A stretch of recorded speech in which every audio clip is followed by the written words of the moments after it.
सर्वार्थ ज्योतिष में आपका स्वागत है। पिछले वीडियो में हमने देखा कि शनि की साढ़े साती और ढैया किस तरह से परिणाम देती है, पर जैसे कि हम देखते हैं कि हर एक के जीवन में ये फेज़ आता ही है, पर उसके फल सभी व्यक्तियों को अलग अलग प्राप्त होते हैं।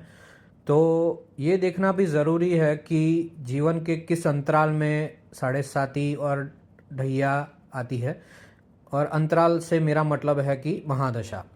जैसे कि सूर्य और चंद्र की महादशा होती है, तो सूर्य और चंद्र दोनों ही ल्यूमिनरीज हैं, और सूर्य सत्ता का कारक है।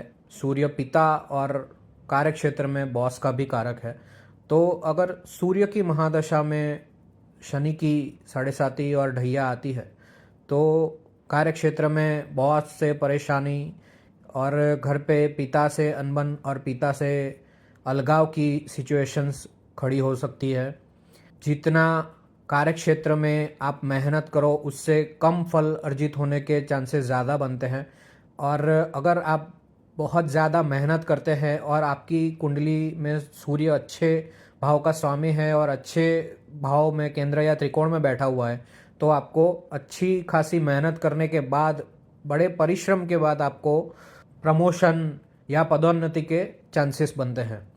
उसी तरह से अगर चंद्र की महादशा में शनि की साढ़े साती और ढैया आती है, तो शनि मेंटल प्रेशर देता है। जहाँ तक बहुत ज़्यादा इमोशनल टर्बुलेंसेस और इमोशनल डिस्टर्बेंसेस से गुज़रता है। मेंटल प्रेशर अलग अलग तरह का उसे फील होता है। वो एक प्रकार से एंग्जाइटी भी फील करता है। चंद्रमा माता का भी कारक है, तो अगर चंद्रमा की महादशा में ये फेज़ आता है तो अपनी माता का स्वास्थ्य बिगड़ सकता है या माता से हमारे संबंध बिगड़ सकते हैं। तो इन दशाओं में शनि की साढ़े साती के परिणाम काफ़ी डायबॉलिकल रहते हैं।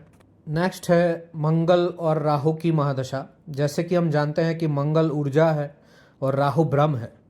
तो जब इन दोनों में से किसी भी महादशा के साथ साढ़े साती का योग बनता है, तो जीवन में काफ़ी अनएक्सपेक्टेड टर्बुलेंसेस देखने को मिलते हैं।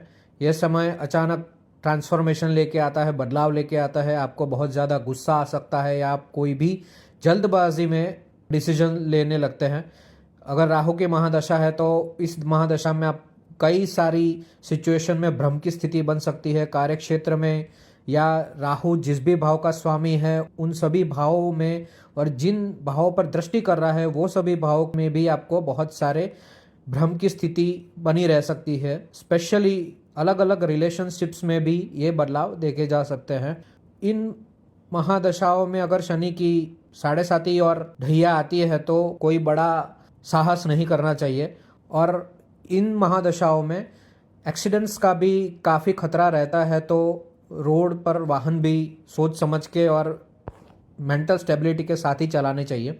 अगर साढ़े साती देवगुरु बृहस्पति की महादशा में आती है, तो ये एक अच्छा संयोग है, क्योंकि गुरु अपने ज्ञान से शनि के जो कठोर दंड होते हैं उसको थोड़े कम कर देता है। इस दौरान आपको आध्यात्मिक ज्ञान मिल सकता है, आपके अंदर एक प्रकार से मैच्योरिटी बढ़ती है, और कोई भी मुश्किल परिस्थिति अगर पैदा हो जाती है तो उसके अंदर आपको अननोन सोर्सेस से हेल्प मिल सकती है, जिसको डिवाइन हेल्प हम बोलते हैं। इस तरह की हेल्प भी हमें मिल जाती है। इस समय में हमें अपने गुरु और बड़ों का सम्मान करना चाहिए। अगर शनि की साढ़े साती या ढैया शनि की ही महादशा में आती है, तो ये एक तरह से डबल इम्पैक्ट वाला मामला हो जाता है, क्योंकि इस दौरान आपको शनि अच्छी तरह से तपाते हैं। जैसे सोना बनाने के लिए उसको बहुत अच्छी तरह से तपाना पड़ता है, उसी प्रकार से शनि भी आपको अच्छी तरह से तराशते हैं।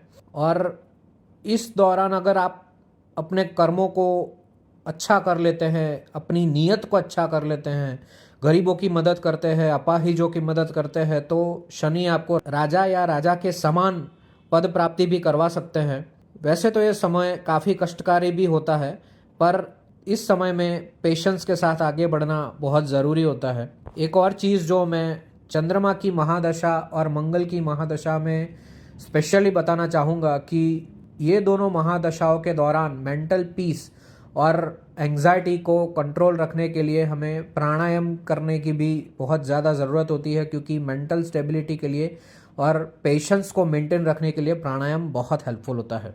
अब आते हैं बुध और शुक्र की महादशा में। अगर शनि की 7.5 बुध या शुक्र की महादशा में आती है तो काफ़ी अच्छे परिणाम प्राप्त होते हैं। जैसे कि शुरुआत में थोड़े कष्टकारी परिणाम मिलते हैं, पर धीरे धीरे आपका समय बदलता जाता है। शुक्र की महादशा में 7.5 आपको करियर में ज़बरदस्त सफलता दिलाती है। आप विदेश यात्रा कर सकते हैं या नया घर या व्हीकल खरीद सकते हैं। वैसे ही अगर बुध की महादशा में 7.5 आती है तो आपका ब्रेन पावर काफ़ी स्ट्रांग रहता है। इस दौरान आप व्यापार में अच्छा खासा पैसा भी बना सकते हैं, पर उसके अंदर आपको बहुत ज़्यादा मेहनत और परिश्रम करना पड़ेगा, पर फल काफ़ी अच्छे मिलते हैं। अगर केतु की महादशा में 7.5 या ढैया आती है तो बेसिकली केतु वैराग्य का कारक है।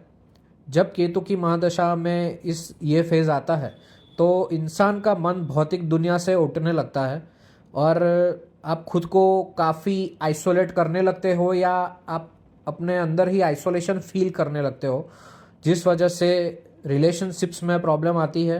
पर इसका एक और वे आउट भी है, जैसे कि आप अगर अध्यात्म, रिसर्च या ज्योतिष के क्षेत्र में काम कर रहे हैं या उसके अंदर आप डीपली रिसर्च कर रहे हैं, तो ये फेज़ आपको एक नेक्स्ट लेवल की ऊंचाइयों तक ले जा सकता है।